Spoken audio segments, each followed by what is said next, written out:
Hello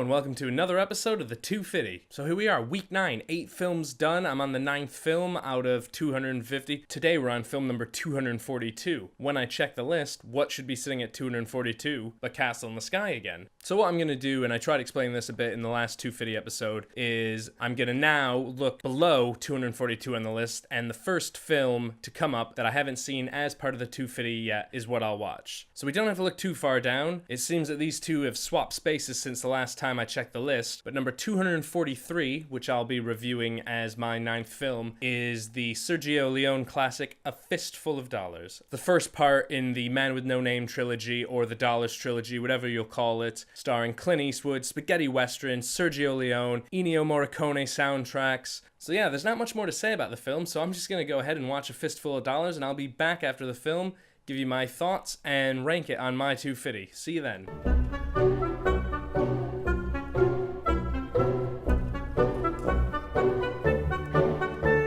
Great directing, great editing, great music, great performances. It's just great. It was relatively recently when I first saw the Man with No Name trilogy, like within the past sort of 5 or 6 years, and ever since I watched them the first time, I fell in love with them. So where to begin? The story. Clint Eastwood, he is the man with no name. He is a drifter, a gun for hire basically. Comes into this town, San Miguel, and this town is controlled by two warring factions. It's basically like a mob turf war, except here we've got the Baxters and the Rojos. Eastwood shows up, immediately gets into some scuffle with the Baxter boys, goes into the cantina, makes friends with the barman, the guy who runs the place. The barman gives him the info on the town, the Rojos, the Baxters, what the situation is, and then he goes back to those guys that gave him some hassle coming into the town, teaches them a lesson, and uses that to work his way into the Rojos clan. From there, Clint Eastwood's character, working both sides, the Baxters and the Rojos, to benefit himself. He wants to make some money out of this. That's all he is a hired gun. Like, he's there for himself, but we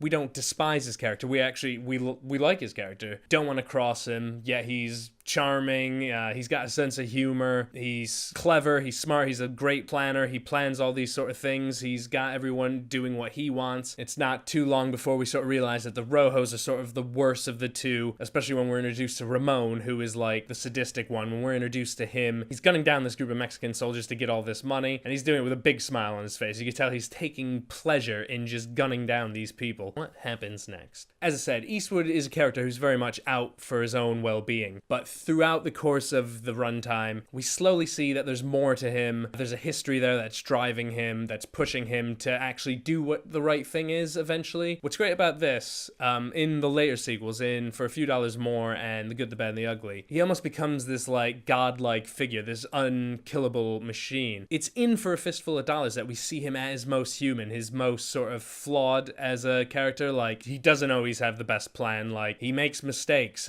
he ends up, being captured, being beaten to a bloody pulp in this. Like, I always look at him in this film as being the most down-to-earth. As they do with all these westerns, the film comes to a head, there's a standoff in the town, there's a final showdown between Eastwood and the Rojos, and it goes down pretty much as you'd expect. Like, Clint does what needs to be done. From beginning to end, you're not bored. I mean, it's the first one in the trilogy, and so it's like, it's got the shortest runtime. It's only about an hour and 40 minutes. When you compare that with something like The Good, the Bad, and the Ugly, which is over 3 hours, and A Few Dollars More, which is, I think about 2.5 hours. I mean, this one just zips on through. You're never bored, and you don't feel shortchanged by it. So about the production of this film, I mean, directing by Sergio Leone, obviously amazing. He knows how to shoot a spaghetti western. The editing, like the quick cuts between things, like, it's just not something, like, we don't see that style anymore. And obviously you've got Eastwood, doesn't have to deliver long monologues. The script tells us enough through minimal dialogue. We know all we need to know about Clint Eastwood's character. Like, he punches a woman at some point in this film, like, as a complete accident. A scene where Clint shoots up this small house and at one point chucks a machete through a guy's chest. Like, amazing machete throw. He would make Danny Trejo proud. This film deserves all the praise it gets, like all the films in this trilogy do. Me, I was never a big Western person, yet I knew that I had to watch these films, so I finally forced myself, and I was not disappointed at all. And I think if you're the same way, maybe you don't really like Westerns, maybe you've never given them a chance,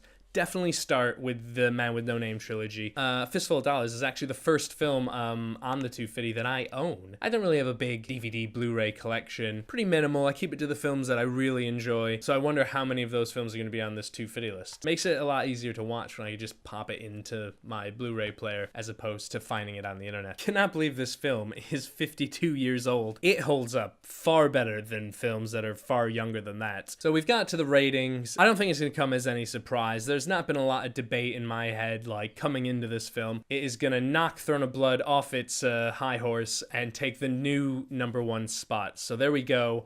A Fistful of Dollars, my new #1 film on my Two-Fiddy list. I don't know, it might be a while before it gets taken down. I'm not sure. It's one of my favorites. This is my best Eastwood impression. It's pretty bad, I guess, but this film is pretty good. We hope you enjoyed this episode of the Two-Fiddy. Thanks for watching. So hey, thanks for watching the Two-Fiddy. As always, why don't you go ahead and watch some of our other videos if you have a second, such as old episodes of the Two-Fiddy or Shot for Shot. It's another film-related show that we do, and it's quite fun if you like to watch guys get drunk and make asses of themselves. And as always, you gotta be sure to subscribe, because if you're subscribed, you're never gonna miss a video we release, and it's a great way of letting us know that we're entertaining some people at least. So, cool. Catch you next time on the Two-Fiddy.